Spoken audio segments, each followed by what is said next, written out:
खबरों की शुरुआत पश्चिम बंगाल की सियासत से, जहां बीजेपी और टीएमसी ने चुनाव के लिए अपनी पूरी ताकत झोंक दी है। चोट से घायल ममता बनर्जी अब चुनाव का प्रचार व्हील चेयर पर कर सकते हैं। तो वहीं गृह मंत्री अमित शाह आज शाम 5 बजे पश्चिम बंगाल के खड़गपुर में रोड शो करेंगे। तो खबर है कि शुभेंदु अधिकारी के पिता और टीएमसी सांसद शिशिर अधिकारी बीजेपी का दामन थाम सकते हैं। 3 अलग अलग तस्वीरें हम आपको दिखा रहे हैं। एक तरफ ममता के मंच के लिए, जहां पर व्हील रैंप भी बनाया गया है कि ममता बनर्जी चुनाव प्रचार करने के लिए वहां पर पहुंच सकते हैं।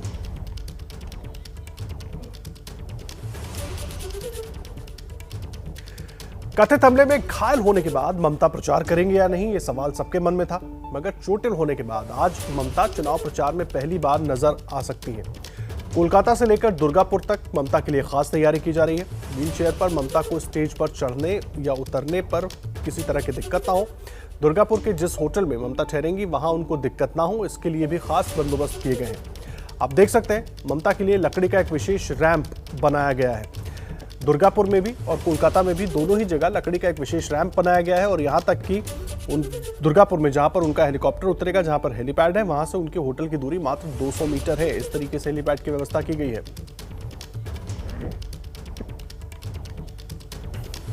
और देखिए, कुंतल चक्रवर्ती हमारे साथ हमारे सहयोगी जुड़े हैं कोलकाता के गांधी मूर्ति के पास से। रणवीर भी कोलकाता के गांधी मूर्ति के पास से जो स्टेज बना हुआ है, जहां पर ममता बनर्जी को पहुंचना है, जहां पर रैंप बनाया गया है, वहां से मौजूद है। और पंकज झा हमारे साथ खड़गपुर से मौजूद है। सबसे पहले रणवीर, मैं आपका रुख कर रहा हूं, मुझे बताइए वहां पर मंच पे क्या पूरी तैयारी हो गई, रैंप बनकर तैयार हो गया है? जी बिल्कुल, तैयारी चल रही है। मैं कैमरामैन प्रेम सिंह जी को कहूंगा मंच दिखाएं जरा। मंच पर आप देखिए, सबसे पहले सीसीटीवी लगा है कि सुरक्षा में चूक ना हो, तो मंच के बिल्कुल सामने यहाँ सीसीटीवी कैमरा लगाया गया है। साथ ही पोडियम बनाया गया है जहां पर माइक लगा है, तो हो सकता है कुछ संबोधन भी हो शुरुआत में। और उसके बाद सबसे इंपॉर्टेंट तस्वीर, ये जो रैंप है यानी स्लोप बनाया गया है, ये स्लोप आमतौर पर मंचों पर नहीं दिखाई देता। जब इस तरह के मंच होते हैं तो सीढ़ियां होती है, लेकिन आज चूंकि ममता बनर्जी को चोट लगी है, ऐसे में ये रैंप तैयार किया गया है ताकि उनका व्हील चेयर जो है ऊपर ले जाया जा सके। और तमाम सारी पीछे की तस्वीरें दिखाऊं कि खेला होवे के नारे लग रहे हैं। तमाम सिक्योरिटी फोर्सेस कितनी बड़ी संख्या में हैं और टीएमसी के कार्यकर्ता धीरे धीरे यहां पर मौजूद होना शुरू हो चुके हैं। तो तैयारियां पूरी हैं। 3 बजे के आसपास ये रोड शो शुरू होगा। आदर्श जी, कुंतल भी हमारे साथ मौजूद है। कुंतल, मुझे बताइए किस तरह के प्रचार को लेकर, क्योंकि प्रचार सबसे अहम हो जाता है चुनाव के वक्त पे, और सबसे बड़ी बात, जितना आप प्रचार करेंगे उतना आप लोगों के बीच पहुंचेंगे, परसेप्शन उतना ज्यादा डेवलप करेंगे, या चेंज करने की जरूरत है अपनी बातों के जरिए, अपने संकेतों के जरिए? क्या इसीलिए व्हील चेयर पर निकलने को मजबूर हो रही है ममता? देखिए, अब इतना मतलब चुनाव सिर्फ 15 दिन दूर है, पहले चरण के चुनाव। तो ममता बनर्जी इसी समय ऐसा है कि कोई भी एक भी दिन वो एक भी दिन ऐसा नहीं छोड़ना चाहती है जिसमें कि विपक्षी पार्टी को सुविधा हो। इसीलिए, क्योंकि ममता बनर्जी एकमात्र स्टार प्रचारक है टीएमसी में, जो खुद ही चुनावी प्रचार भी संभालती है और उनको ही सारा गवर्नमेंट का काम भी संभालना पड़ता है। तो दूसरी तरफ देखिए, बीजेपी देखिए कि इतने बड़े बड़े नेता है बीजेपी के, नरेंद्र मोदी खुद है, गृह मंत्री अमित शाह है, जेपी नड्डा है, और अलग अलग बीजेपी के जो राष्ट्रीय स्तर के नेता वो यहाँ पहुंच रहे हैं चुनावी प्रचार के लिए। लेकिन यहाँ ममता बनर्जी के पास उतने बड़े प्रचारक नहीं, तो इसीलिए ममता बनर्जी खुद 120 से 130 रैलियों में वो हिस्सा लेने वाली है। और शायद वो एक भी दिन छोड़ना नहीं चाहती है, इस वजह से व्हील चेयर में ही अगले कुछ दिनों तक वो प्रचार करती रहेंगी। और कल भी पुरुलिया में 2 रैली है। आज शाम को ही वो दुर्गापुर भी पहुंच रही है और शायद यहाँ भी वो पहुंच सकते हैं। अनप्रेडिक्टेबल है ममता बनर्जी, इसीलिए पहले तो ये कहा जा रहा था कि हाजिरा मोड़ में पहुंच सकती है ममता बनर्जी, लेकिन अब यहाँ जिस तरह से रैंप बनाई जा रही है और जिस तरह से व्हील चेयर ऊपर लेने के लिए भी सारे फैसिलिटीज बनाए जा रहे हैं, तो ऐसा लग रहा है कि गांधी मूर्ति में, यानी कि धर्मतला इलाके में, ये जो गांधी मूर्ति यही आप देख सकते हैं, तृणमूल कांग्रेस के जो तमाम फैंस वो भी धीरे धीरे यहाँ पहुंच रहे हैं। खेला होवे का स्लोगन भी सुनाई दे रहे हैं। तो यहाँ भी ममता बनर्जी पहुंच सकती है। इसीलिए मैं आपको कह रहा था कि अनप्रेडिक्टेबल है, क्या करेंगे ममता बनर्जी शायद पहले पता नहीं चलता है। और इस तरह की छवि कई बार इस चुनाव से पहले सामने आई है। अहम बात आप कह रहे हमारे साथ कुंतल और रणवीर दोनों कोलकाता से जुड़े हुए हैं। पंकज झा हमारे वरिष्ठ सहयोगी खड़गपुर से हमारे साथ मौजूद है, जहां पर अमित शाह को पहुंचना है। पंकज जी, बड़ा सीधा सा सवाल है, अमित शाह वहां पर प्रचार करने के लिए पहुंच रहे हैं। कोलकाता से आप सुन रहे थे कुंतल और रणवीर को भी, ममता बनर्जी अब व्हील चेयर पर ही निकलेंगी प्रचार करने के लिए। बाकायदा रैंप भी तैयार किया जा रहा है, क्योंकि चुनाव अब माहौल इतना गर्मा गया है कि प्रचार के बिना काम बिल्कुल नहीं चलने वाला। हालांकि 2 दिन पहले लग रहा था कि इमोशनल मैसेज चला गया, उसका बड़ा असर होगा। जी हाँ, देखिए आप ये एक बात तो तय मान लीजिए कि ये जो बंगाल विजय है ये अमित शाह का एक तरीके से व्यक्तिगत मिशन जैसा है। आप याद करिए आदर्श की बिहार में जब चुनाव हो रहा था अमित शाह वहाँ नहीं गए थे, उस वक्त वो बंगाल के दौरे कर रहे थे। ये जो ममता को चोट लगी है उसके बाद बीजेपी के किसी बड़े नेता का ये पहला दौरा है। आज वो रोड शो करेंगे खड़गपुर में, जहां गैर बंगाली लोगों की भी आबादी ठीक ठाक है। और हम ये सुनना चाहते हैं और जानना चाहते हैं आखिर इस पर अमित शाह क्या बोलते हैं, क्योंकि बीजेपी एक तरीके से शुरुआत में दुविधा में थी कि आखिर क्या कहा जाए ममता के चोट लगने को लेकर। लेकिन अब खुलकर ये बताया जा रहा, कहा भी जा रहा है कि 24 घंटे में पट्टी बंद गई, सहानुभूति का वोट ना मिले ममता को, इसकी तैयारी। पंकज, आपको बीच में रोक रहा हूं मैं। इस वक्त एक बड़ी खबर आ रही है, अपने दर्शकों के साथ वो बड़ी खबर साझा कर दे। बंगाल चुनाव से जुड़ी ये बड़ी खबर है। आज बीजेपी बंगाल और असम के लिए उम्मीदवारों का ऐलान करने वाली है। दोपहर 2:30 बजे बीजेपी की प्रेस कॉन्फ्रेंस है और इसी में बचे हुए उम्मीदवारों के नामों का ऐलान होगा। बंगाल में बीजेपी के राज्यसभा और लोकसभा सांसद भी विधानसभा चुनाव लड़ेंगे। आज विधानसभा उम्मीदवारों की सूची में बीजेपी के लोकसभा और राज्यसभा सांसदों के नाम भी शामिल होंगे। ये बड़ी जानकारी, पूरी जानकारी के लिए सीधा रुख करेंगे हमारे सहयोगी विकास भदौरिया का। विकास, पूरी जानकारी क्या है?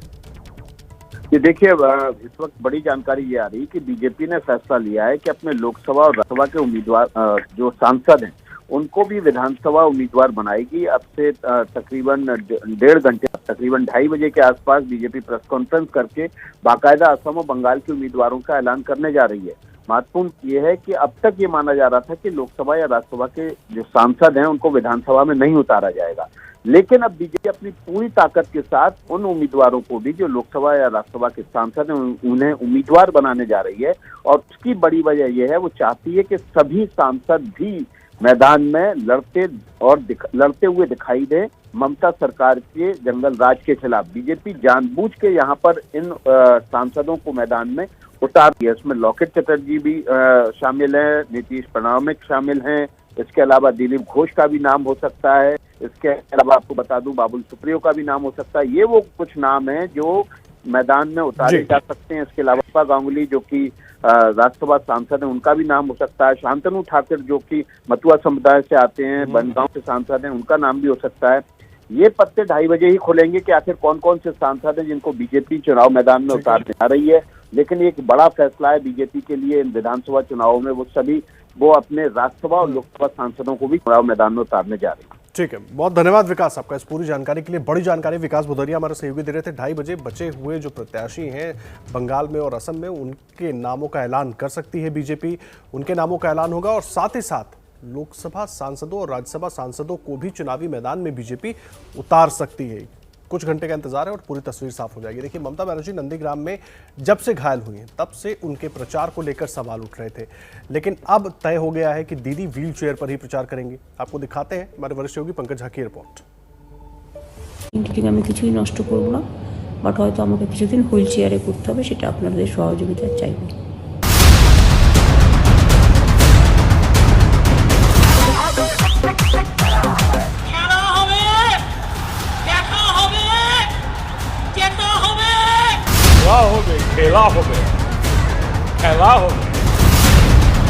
खेला होवे यानी खेल होगा। नमस्कार, मैं हूं पंकज झा। अब राजनीति में खेल होता है, जिसकी गोटी लाल होती है उसके लिए एक और एक मिलकर 11 हो जाते हैं, और जिसकी गोटी मात खा जाती है उसके हिस्से में नील बटे सन्नाटा आता है। खेला होवे का नारा ममता बनर्जी ने दिया है। बंगाल की स्ट्रीट फाइटर को स्ट्रीट पर ला सकता है। আমি সবাইকে, বিশেষ করে আমার যারা কর্মী ভাই বোনেরা আছেন এবং সাধারণ মানুষ আছেন, এটা ঠিক যে কালকে খুব জোর আমার লেগেছিল এবং আমার হাত পায়ে চোট আছে, বোন ইনজুরি আছে, লিগামেন্টে আছে, আর কালকে আমার মাথা এবং চেস্টে খুব পেনও হয়েছে। ममता बनर्जी के पैर में फ्रैक्चर है। यहीं हमारी उनसे आखिरी मुलाकात हुई थी। नंदीग्राम में उन्हें चोट लगी और व्हील चेयर पर बैठकर चुनाव प्रचार को तैयार ममता जी। अस्पताल से निकलने के बाद ममता बनर्जी अब व्हील चेयर से ही चुनाव प्रचार करेंगी। प्रचार की नई रणनीति तैयार है। वैसे तो उनकी स्टाइल पदयात्रा कर वोट मांगने की रही है। पांव में पट्टी लगाए व्हील चेयर पर बैठी ममता बनर्जी की ये तस्वीर बंगाल के घर घर तक पहुंच गई। स्ट्रेचर पर अस्पताल ले जाते हुए ममता का वीडियो, नीले रंग के चादर में अस्पताल के बेड पर असहाय सी लेटी हुई ममता, हॉस्पिटल से ही पांव में प्लास्टर लगाए हुए ममता का वीडियो। बंगाल में इन दिनों इसी ममता की चर्चा, कहीं दीदी के खिलाफ में तो कहीं उनके समर्थन में।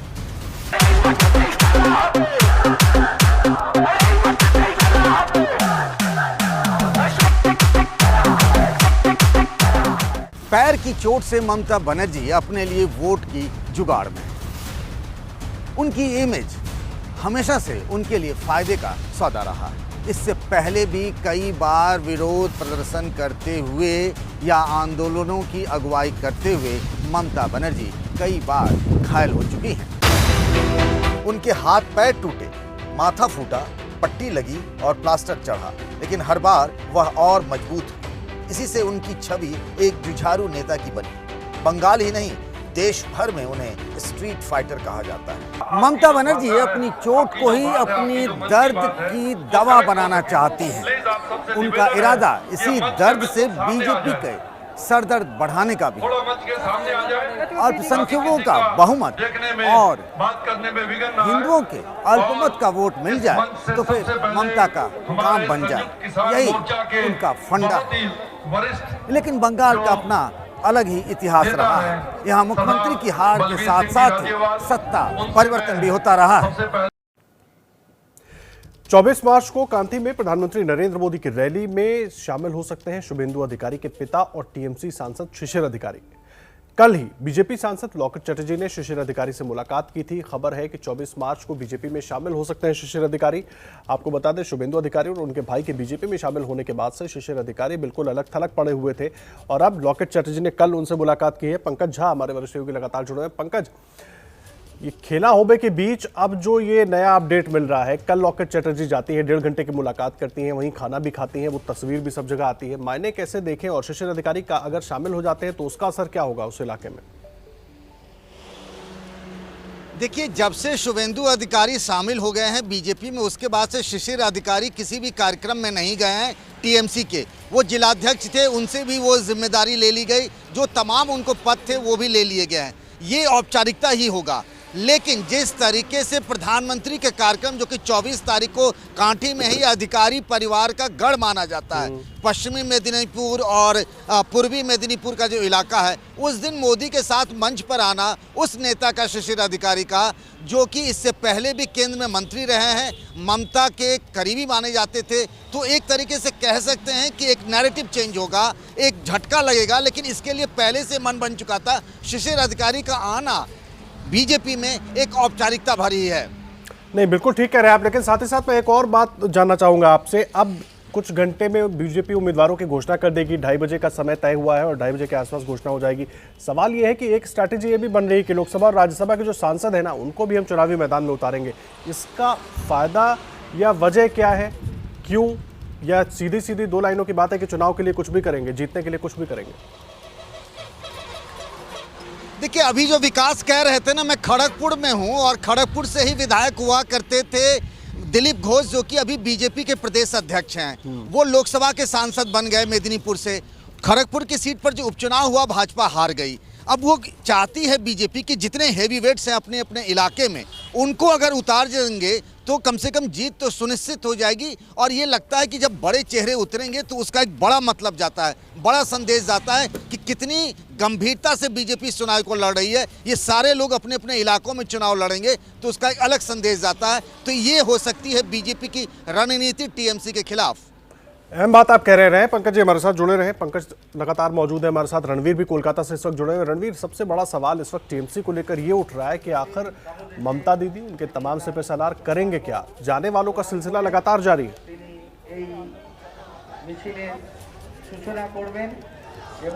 देखिए, ये बड़ा संकट का मोमेंट है ममता बनर्जी के लिए कि उनके तमाम सारे लोग जा रहे हैं, लेकिन एक कोशिश है एक संदेश देने की कि स्टार कैंपेनर से लेकर पार्टी का चेहरा अकेले ममता बनर्जी है और इसी वजह से ममता बनर्जी एक पल भी वेस्ट नहीं करना चाहती। 10 तारीख को चोट लगी और आज वो रोड शो करने वाली हैं और टीएमसी को पता है कि जो भी लोग गए उनके खिलाफ एक कैंपेन चलाए, इसीलिए लगातार ये बोला जा रहा है कि जो लोग गए हैं वो लोग गद्दार हैं, क्योंकि सब कुछ पार्टी ने दिया है। और इस वक्त ममता बनर्जी के जो चोट है उसको सेंटिमेंटल इशू बनाकर, इमोशनल इशू बनाकर टीएमसी सड़कों पर आ रही है। और आज आपको बताऊं कि जहां कलकत्ता में मैं मौजूद हूं, एक तस्वीर भी देखिए, यहाँ कोशिश होगी कि ज़्यादा से ज़्यादा जो समर्थक हैं उनको लाया जाए, क्योंकि चोट लगने के बाद ये पहला मौका होगा जब ममता बनर्जी सड़कों पर होंगी। तो जितनी बड़ी भीड़ कलकत्ता में होगी उसका संदेश न सिर्फ कलकत्ता बल्कि पूरे पश्चिम बंगाल में जाएगा कि लोग ममता बनर्जी की चोट से आहत हैं और ममता बनर्जी के साथ हैं। और यहाँ मंच पर आप देखिए थोड़ी देर पहले जहाँ बांस दिखाई दे रहा था वहाँ झंडे भी लग चुके हैं। तो तैयारियां हो रही हैं और आज कोशिश इस बात की ही होगी कि जो ममता बनर्जी पहली बार सार्वजनिक तौर पर चोट लगने के बाद सामने आए तो पूरे बंगाल में एक संदेश देने की कोशिश हो। एक तरफ अमित शाह रोड शो कर रहे होंगे तो दूसरी तरफ, और आपको पिछला संडे भी याद होगा जब प्रधानमंत्री नरेंद्र मोदी आए हुए थे कलकत्ता ब्रिगेड मैदान में, तब भी ममता बनर्जी सिलीगुड़ी में थी और वहाँ रोड शो करने पहुंची थी, भीड़ इकट्ठा करी थी और वहाँ भी उन्होंने एक ही बात कही थी कि ममता बनर्जी यानी कि बेटी, अब तक जो दीदी कहलाती थी उनके पोस्टर्स पर दीदी को बेटी बताया गया बंगाल की। तो बेटी से इमोशनल कार्ड शुरू हुआ था और अब चोट तक पहुंचा है। और देखना होगा कि आज कितनी बड़ी भीड़ टीएमसी लेकर के आती है और ये बताने की कोशिश करती है कि शुभेंदु अधिकारी हो या तमाम सारे टीएमसी के जो विधायक हैं उनके जाने का कोई असर टीएमसी पर नहीं पड़ा है, क्योंकि स्टार कैंपेनर या चेहरा पार्टी का कोई है तो 10 साल की मुख्यमंत्री हैं, टीएमसी के सबसे बड़ी नेता हैं। और यहाँ पर जब ममता बनर्जी पहली बार आएंगी, मंच पर संबोधन होगा, तो ये देखना होगा कि क्या वो अपनी चोट का जिक्र करती हैं, क्या वो आरोप लगाती हैं कि ये चोट जानबूझकर किसी ने लगाई है, न कोई हादसा नहीं है। तो कई ऐसी बातें हैं जो आज बहुत महत्वपूर्ण होंगी इस मंच पर देखने वाली, कि जब ममता बनर्जी का संबोधन होगा और उस संबोधन के बाद ममता बनर्जी अपने समर्थकों से अपनी बात रखते हुए पूरे बंगाल को एक संदेश देंगे। जी रणबीर, अहम जानकारी आप दे रहे हैं, तस्वीरें भी अपने दर्शकों को हम दिखा रहे हैं। ममता बनर्जी को यहाँ पर पहुंचना है और रैंप भी बाकायदा बना दिया गया है कि जब ममता पहुंचे तो वहां पर बहुत ज्यादा दिक्कत उनको मंच तक जाने में ना हो। रणबीर आपका, पंकज आपका, आप दोनों का बहुत बहुत धन्यवाद इस पूरी जानकारी के लिए। लगातार आगे भी अपडेट लेते रहेंगे।